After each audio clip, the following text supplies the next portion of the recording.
j'ai arrêté de prendre soin de moi, de mon corps, de ma tête, ben j'ai commencé à consommer de la coke. Oh, petite bonne idée. Tu te l'as sûrement déjà demandé. C'est qui le gars derrière mon écran qui me chiale tout le temps vrai? Ben aujourd'hui, je te réponds.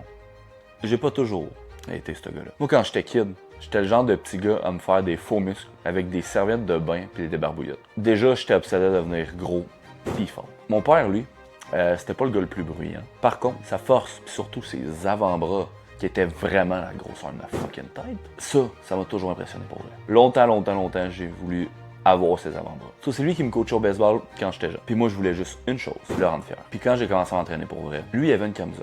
Une camisole rose Gorilla Wear, une marque super populaire dans le temps, que lui-même mettait pour s'entraîner. Puis moi, à ce moment-là, ben j'ai commencé à la mettre. Puis mon but, ce que je me disais chaque jour, c'est un jour, je vais la remplir, cette camisole-là, comme mon père.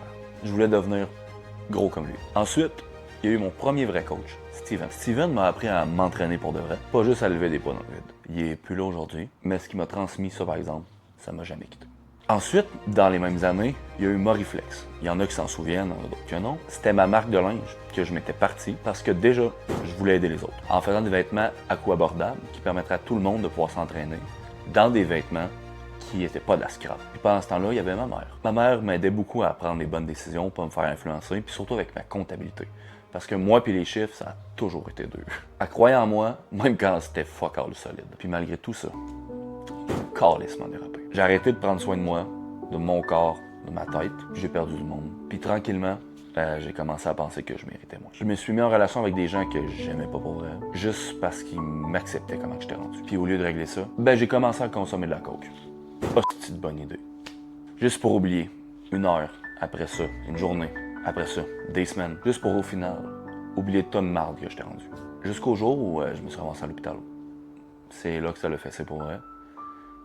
Je me souviens encore être dans le lit attaché avec les câbles, puis de me dire qu'est-ce que je fais là, je vais te sortir, c'est-tu ma dernière nuit. À ce moment-là, j'ai vraiment pensé que j'allais mourir. Fait qu'en gros, ce que ça voulait dire, je me sentais encore plus mal parce que j'avais absolument tout pour réussir, un bon entourage, une bonne famille. Puis j'ai quand même réussi à tout perdre, puis j'étais en train de tout perdre ce qui me restait aussi. Un de cave. Plus tard, j'ai fini par sortir de l'hôpital. Je me suis remis à avoir des amis pour me changer les idées, pour essayer tranquillement de me réaligner, mais sans plus faire quoi que ce soit pour me botter le cul. Puis là, à un moment donné, j'ai vu un de mes amis me regarder direct dans les yeux, puis il m'a dit « Qu'est-ce que t'es rendu une torche? » Là, man, je prends 2 secondes, je dis « Voyons donc, tabarnak, pourquoi il me parle de même? » Pour faire « Ouais, il me dirait pas ça pour rien. » Puis ce gars-là, ça faisait longtemps qu'on se connaissait depuis le secondaire. Puis je me suis dit « Man, s'il prend la peine de me le dire de même, puis il me le dit comme ça, c'est qu'une seule et bonne raison, c'est qu'il veut mon bien. » Peut-être que c'est pas dit de la bonne façon, mais on s'en calisse. Rendu là, j'avais besoin d'entendre ce qu'il fallait et non ce que je voulais. Ça m'a comme fessé d'en face, puis à partir de ce moment-là, on dirait que ça m'a ouvert les yeux, puis que j'ai réalisé que j'étais vraiment en train de devenir un piece of shit. Ensuite de ça, là, j'ai commencé à aller chercher l'aide.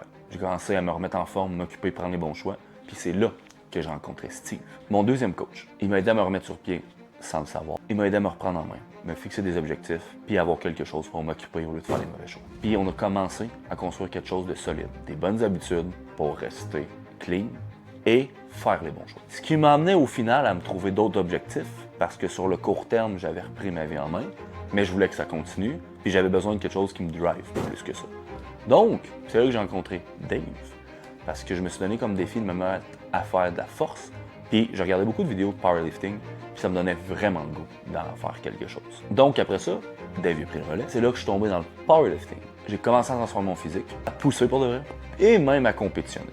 Mais surtout, à découvrir un côté de moi que je connaissais pas encore, mais qui me faisait du. Puis ensuite de ça, en ayant repris ma vie en main, en étant transformé physiquement, les gens ont commencé à me poser des questions, à vouloir mes conseils, puis surtout à aimer mon type de mentalité. Et c'est là que j'ai compris qu'il y avait peut-être d'autres gens comme moi et que je pouvais en aider aussi.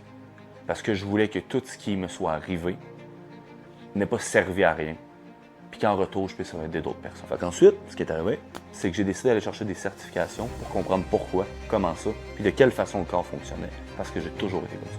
Puis au lieu d'être un wannabe, inventer des choses puis bien paraître sur TikTok, j'ai voulu pas bien paraître, mais bien faire, ce qui est totalement différent. Mais le processus a été long.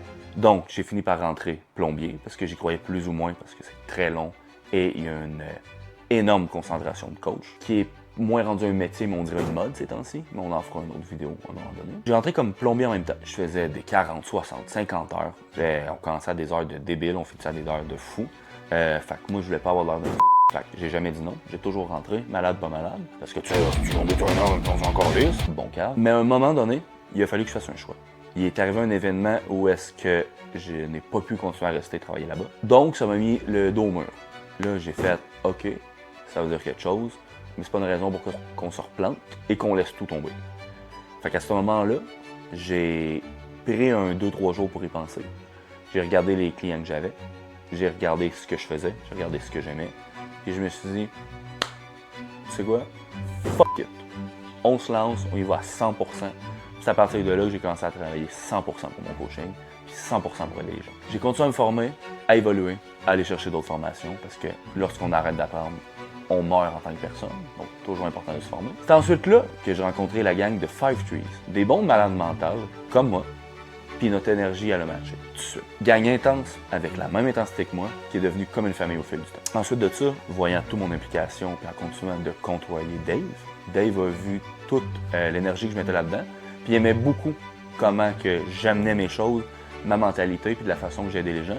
Donc, il m'a proposé de travailler avec lui au Gamma Performance, où est-ce qu'ensemble, on allait coacher des gens et qui allait pouvoir me former aussi en continu à son tour. Ça, c'est une chose de savoir les bonnes compétences, mais être un bon coach et en vivre est un autre aussi. Ensuite de ça, j'ai rencontré Nick, un passionné du bodybuilding, avec une autre belle mentalité et une très belle personne. Ce qui était nice au Gamma, c'est que c'était un environnement structuré, intense, et pour des gens qui veulent réussir et qui se motivent entre eux autres.